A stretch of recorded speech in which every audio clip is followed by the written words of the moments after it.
ಮಗ ಅತ್ಯಾಚಾರ ಆರೋಪಿ, ಇನ್ನೊಬ್ಬ ಮಗ ಸಲಿಂಗ ಕಾಮದ ಆರೋಪಿ, ಗಂಡ ಅತ್ಯಾಚಾರ ಸಂತ್ರಸ್ತೆಯನ್ನ ಅಪಹರಿಸಿದ ಆರೋಪಿ, ಪತ್ನಿ ಕೂಡ ಅತ್ಯಾಚಾರ ಸಂತ್ರಸ್ತೆಯನ್ನ ಅಪಹರಿಸಿದ ಆರೋಪಿ.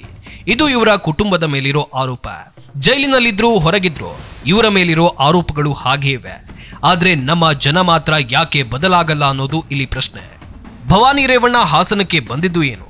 ಅವರಿಗೆ ಸ್ವಾಗತ ಕೊಟ್ಟಿದ್ದೇನೋ? ಕಾಲಿಗೆ ಬಿದ್ದಿದ್ದೇನೋ? ಇವರೇ ಆರೋಪಿ ಅಂತ ಗೊತ್ತಿದ್ರು ಕೂಡ ಅವರಿಗೆ ಬೆಂಬಲ ಕೊಡೋದೇನೋ? ಇದೆಲ್ಲವನ್ನ ನೋಡ್ತಿದ್ರೆ ಅವರು ಏನು ತಪ್ಪು ಮಾಡೇ ಇಲ್ವಾ ಅಂತ ಅನ್ನಿಸುತ್ತೆ. ಹಾಸನದ ಜನರು ಕೂಡ ಅವರು ಏನೂ ತಪ್ಪು ಮಾಡಿದ್ರು ನಮ್ಗೇನು, ಅವರ ಜೊತೆ ನಾವಿದ್ದೇವೆ ಅನ್ನೋ ಹಾಗೆ ವರ್ತನೆಯನ್ನ ಮಾಡ್ತಾ ಇದ್ದಾರೆ. ಹೊಳೆನರಸೀಪುರದ ಮನೆಗೆ ಬಂದ ಭವಾನಿ ರೇವಣ್ಣಗೆ ಹೀಗೆಲ್ಲ ಸ್ವಾಗತ ಸಿಕ್ಕಿದೆ.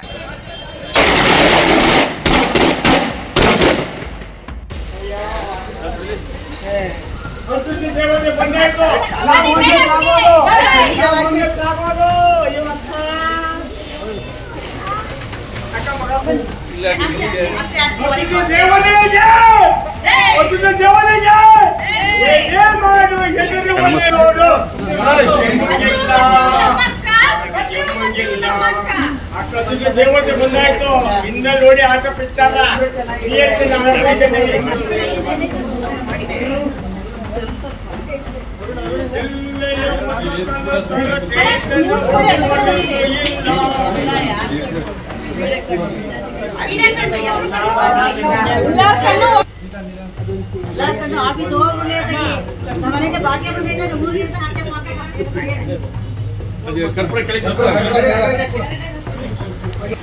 ಇವರ ಮಗ ಪ್ರಜ್ವಲ್ ರೇವಣ್ಣ ಎಂಥ ಕೆಲಸ ಮಾಡಿ ಜೈಲಿಗೆ ಹೋಗಿದ್ದಾರೆ ಅನ್ನೋದು ಎಲ್ರಿಗೂ ಗೊತ್ತಿರೋ ವಿಚಾರ. ಅತ್ಯಾಚಾರ ಕೇಸ್ ಇವ್ರ ಮೇಲಿದೆ. ಆದ್ರೆ ಇದೇ ಅತ್ಯಾಚಾರ ಸಂತ್ರಸ್ತೆಯನ್ನ ಅಪಹರಿಸಿದ ಆರೋಪ ಭವಾನಿ ರೇವಣ್ಣ ಮೇಲಿದೆ. ಸಂತ್ರಸ್ತ ಮಹಿಳೆಯನ್ನ ಅಪಹರಿಸಲಾಗಿದೆ ಎಂಬ ಆರೋಪ ಸಂಬಂಧ ಮೈಸೂರಿನ ಕೆಆರ್ ನಗರ ಠಾಣೆಯಲ್ಲಿ ಐಪಿಸಿ ಸೆಕ್ಷನ್ 364A, 365 ಮತ್ತು 34ರ ಅಡಿ ಎಫ್ಐಆರ್ ದಾಖಲಾಗಿತ್ತು. ಅದರಲ್ಲಿ ಭವಾನಿ ಪತಿ HD ರೇವಣ್ಣ ಮೊದಲ ಆರೋಪಿಯಾಗಿದ್ದು, ಸತೀಶ್ ಬಾಬಣ್ಣ ಕೂಡ ಎರಡನೇ ಆರೋಪಿಯಾಗಿದ್ದಾರೆ. ಪ್ರಕರಣದಲ್ಲಿ ನಿರೀಕ್ಷಣಾ ಜಾಮೀನು ನೀಡುವಾಗ ಭವಾನಿ ರೇವಣ್ಣಗೆ ವಿಧಿಸಿದ್ದ ಷರತ್ತನ್ನ ಹೈಕೋರ್ಟ್ ಸಡಿಲಿಸಿದೆ. ಮೈಸೂರು ಮತ್ತು ಹಾಸನ ಜಿಲ್ಲೆಗೆ ಪ್ರವೇಶ ನಿರ್ಬಂಧಿಸಿರುವ ಷರತ್ತು ವಿನಾಯಿತಿ ಕೋರಿ ಭವಾನಿ ರೇವಣ್ಣ ಸಲ್ಲಿಸಿದ್ದ ಅರ್ಜಿ ವಿಚಾರಣೆ ನಡೆಸಿದ ನ್ಯಾಯಮೂರ್ತಿ ಪ್ರದೀಪ್ ಸಿಂಗ್ ಯರೂರು ಅವರಿದ್ದ ಏಕಸದಸ್ಯ ಪೀಠ, ಸಂತ್ರಸ್ತೆಯು ಸಾಕ್ಷಿಗಳ ಮನೆಯ 500 ಮೀಟರ್ ಸುತ್ತಳತೆಯನ್ನ ಪ್ರವೇಶಿಸುವಂತಿಲ್ಲ, ಜೊತೆಗೆ ಪ್ರಾಸಿಕ್ಯೂಷನ್ ಸಾಕ್ಷಿಗಳಿಗೆ ಬೆದರಿಕೆ ಒಡ್ಡಬಾರದು ಎನ್ನುವಂತ ಷರತ್ತನ್ನ ವಿಧಿಸಿದೆ. ಹೀಗಾಗಿಯೇ ಭವಾನಿ ರೇವಣ್ಣ ಹಾಸನ ಜಿಲ್ಲೆಗೆ ಆಗಮಿಸಿದ್ರು. ಅವರು ಬರ್ತಾ ಇದ್ದಂತೆ ಅವರ ಅಂಧಾಭಿಮಾನಿಗಳು ಆರತಿ ಎತ್ತಿ ಸ್ವಾಗತಿಸಿದ್ರು, ಹೂಮಳೆ ಸುರಿಸಿ ಜೈಕಾರ ಹಾಕಿದ್ರು. ಕೆಲವು ಅಭಿಮಾನಿಗಳು ಕಾಲಿಗೆ ಕೂಡ ಬಿದ್ರು. ಇಷ್ಟೆಲ್ಲ ಸ್ವಾಗತ ಸಿಕ್ಕ ಬಳಿಕ ಭವಾನಿ ರೇವಣ್ಣ ಜನರನ್ನ ಕಂಡು ಖುಷಿಯಾಗಿದ್ದಾರೆ. ಹಾಸನಕ್ಕೆ ಇವತ್ತು ನಾನು ಬರ್ತೀನಿ ಅಂತ ಯಾರಿಗೂ ಹೇಳಿಲ್ಲ, ಹಾಗಿದ್ರು ಜನ ಹೇಗೋ ತಿಳ್ಕೊಂಡು ನನ್ನ ನೋಡೋದಕ್ಕೆ ಬಂದ್ರು. ಹಾಸನ ಜನ ಮೊದಲಿನಿಂದಲೂ ಒಳ್ಳೇದೇ ಮಾಡಿದ್ದಾರೆ. ಹಾಸನ ಜನತೆಗೆ ಯಾವತ್ತೂ ಚಿರಋಣಿಯಾಗಿರ್ತೇವೆ. ನಾನು ಯಾವತ್ತೂ ಹಾಸನ ಜನರಿಂದ ದೂರ ಉಳಿಯಲ್ಲ. ಎಲ್ರಿಗೂ ಗೊತ್ತು, ನನಗೆ, ನಮ್ಮ ಕುಟುಂಬಕ್ಕೆ ಮಾವನವರು ದೇವೇಗೌಡರ ಕಾಲದಿಂದ ನನ್ನ ಮನೆಯವರು ರೇವಣ್ಣ ಮಕ್ಕಳ ಜೊತೆಗೂ ಹಾಸನ ಜೊತೆ ಸಹಕರಿಸುತ್ತಲೇ ಬಂದಿದ್ದಾರೆ ಅಂತ ನಾನು ಹೇಳಲಿಕ್ಕೆ ಹೋಗಲ್ಲ.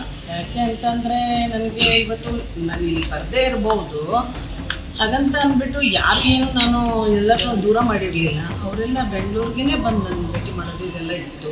ಅದರಿಂದ ಇದನ್ನು ನಾನು ಡಿಸ್ಕನೆಕ್ಟ್ ಅನ್ನೋ ಇದನ್ನು ತಗೊಳ್ಳೋದೇ ಇಲ್ಲ. ನನಗೆ ಖುಷಿ ಆಯಿತು, ತುಂಬ ಖುಷಿಯಾಗಿದೆ. ಎಲ್ಲ ಹೊರಗಡೆ ಜನ ನೋಡಿದೆ, ವೆಹಿಕಲ್ಸ್ ನೋಡಿದೆ. ನಾನು ಯಾಕೆ ಎಲ್ಲರಿಗೂ ಅಂದೆ, ಯಾಕೆ ನೀವೆಲ್ಲ ಈ ಥರ ನನಗೆ ಬರ್ಲಿಕ್ಕೆ ಹೋದೆ, ನನ್ನ ಪಡೆ ನಾವು ಊರಿಗೆ ಬರ್ತಿದೆ, ನನಗೂ ಒಂಥರ ಮುಜುಗರ ಅಲ್ವಾ ಅಂತ ಅಂದ್ಬಿಟ್ಟು ಮಾಡ್ತಿದ್ದೆ.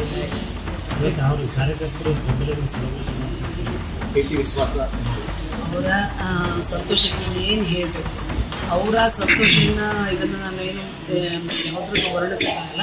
ಆದರೆ ಅವ್ರಿಗಿಂತ ಹೆಚ್ಚಾಗಿ ನಮಗೂ ಕೂಡ ಸಂತೋಷವಾಗಿದೆ, ಖುಷಿ ಇರ್ತೀವಿ.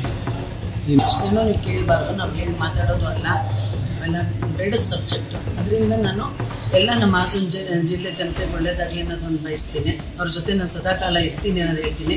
ನಿರಂತರ ಸೇವೆ ನನ್ನ ಕೈಲಿ ಎಷ್ಟಾಗುತ್ತೆ ಅಷ್ಟು ಮಾಡ್ತೀನಿ ಅನ್ನೋದು ಹೇಳ್ತೀನಿ.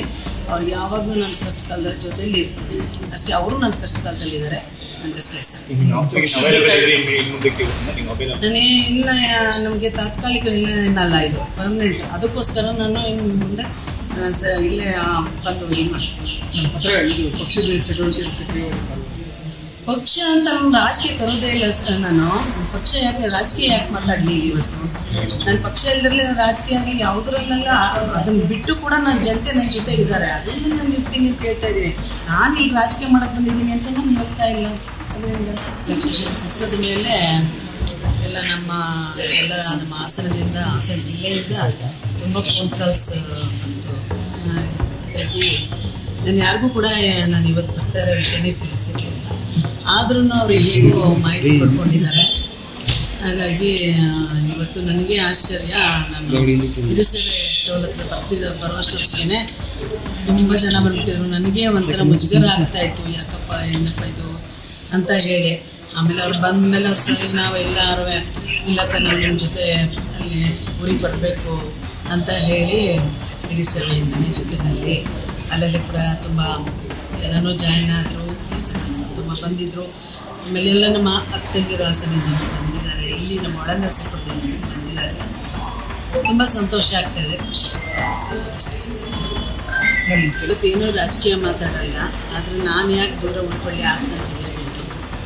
ಅವರು ನನಗೋಸ್ಕರ ಎಲ್ಲ ಮೊದಲಿಂದನೂ ಒಳ್ಳೆಯದೇ ಮಾಡಿದ್ದಾರೆ. ನಾನು ಅವ್ರ ಜೊತೆಯಲ್ಲಿ ನಿಂತ್ಕೊಂಡು ಒಳ್ಳೆಯದೇ ಮಾಡ್ತೀನಿ. ನಾನು ರಾಜಕೀಯ ಏನು ನಾನು ಮಾತನಾಡಲ್ಲ. ಇವತ್ತು ಯಾವುದು ಕೂಡ ನಾನು ಬೇರೆ ಚರ್ಚೆನೂ ಕೂಡ ಮಾತನಾಡಲ್ಲ. ನನಗೆ ಇವತ್ತು ಜನತೆಗೆ ನಾನು ಋಣಿಯಾಗಿರ್ತೀನಿ. ಯಾಕೆಂದರೆ ನನಗೆ ಗೊತ್ತಿದೆ ನಮ್ಮ ಕುಟುಂಬಕ್ಕೆ ಎಷ್ಟು ವರ್ಷದಿಂದ ಇವತ್ತು ನಮ್ಮ ಮಾವನವರಾದಂಥ ದೇವೇಗೌಡರ ಕಾಲದಿಂದನೂ ಎಲ್ಲ ಸಹಕರಿಸ್ಕೊಂಡು ಬಂದಿದ್ದಾರೆ. ದೇವೇಗೌಡರಿಗಾಗ್ಬೋದು, ಮತ್ತು ಇವ್ರಿಗಾಗ್ಬೋದು, ರೇವಣ್ಣಗಾಗ್ಬೋದು, ಅವ್ರ ಮಕ್ಕಳಿಗಾಗ್ಬೋದು, ಎಲ್ಲರಿಗೂ ಅದೇ ರೀತಿ ನಾನು ಕೂಡ ನನ್ನ ಕೈಲಾದದ್ದು ನನ್ನ ಸೇವೆ ಮಾಡಿದ್ದೀನಿ. ನನ್ನ ಜೊತೆಯಲ್ಲಿ ಇರ್ತೀನಿ. ಅವ್ರನ್ನ ಯಾವತ್ತೂ ನಾನು ಹಾಸನ ಜಿಲ್ಲೆಯಿಂದ ದೂರ ಸುಮಾರು ಅನ್ನಿಸ್ತಿತ್ತು ಮನಸ್ಸಿಗೆ ನಾನು ಬರಕಾಗಲ್ಲ ಅಂತ ಹೇಳ್ತು. ಪಾಪ ತುಂಬ ಜನ ಬಂದು ಕೆಲವರೆಲ್ಲ ಮನೆಗೆ ಬಂದು ಮಾತಾಡ್ಸ್ಕೊಂಡು ಹೋಗ್ತಾಯಿದ್ರು. ಆಮೇಲೆ ಯಾವುದಾದ್ರು ಕಾರ್ಯಕ್ರಮ ಆಹ್ವಾನದ ಪತ್ರಿಕೆ ಕೂಡ ತೊಗೊಂಡು ಬರ್ತಾಯಿದ್ರು. ಎಲ್ಲೂ ನಾವು ಬರ್ತಿರ್ಲಿಲ್ಲ. ಹಾಗಾಗಿ ಎಲ್ಲ ಮಾತಾಡ್ಸಿ ಖುಷಿ ಆಗ್ತದೆ.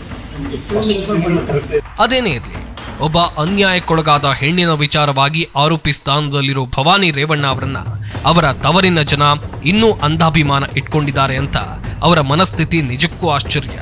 ಇಂಥವರಿಂದಲೇ ಕಾನೂನು ಹಾಗೂ ದೇಶದ ಸ್ಥಿತಿ ಹೀಗಾಗಿದೆ ಅಂದ್ರೂ ತಪ್ಪಾಗೋದಿಲ್ಲ.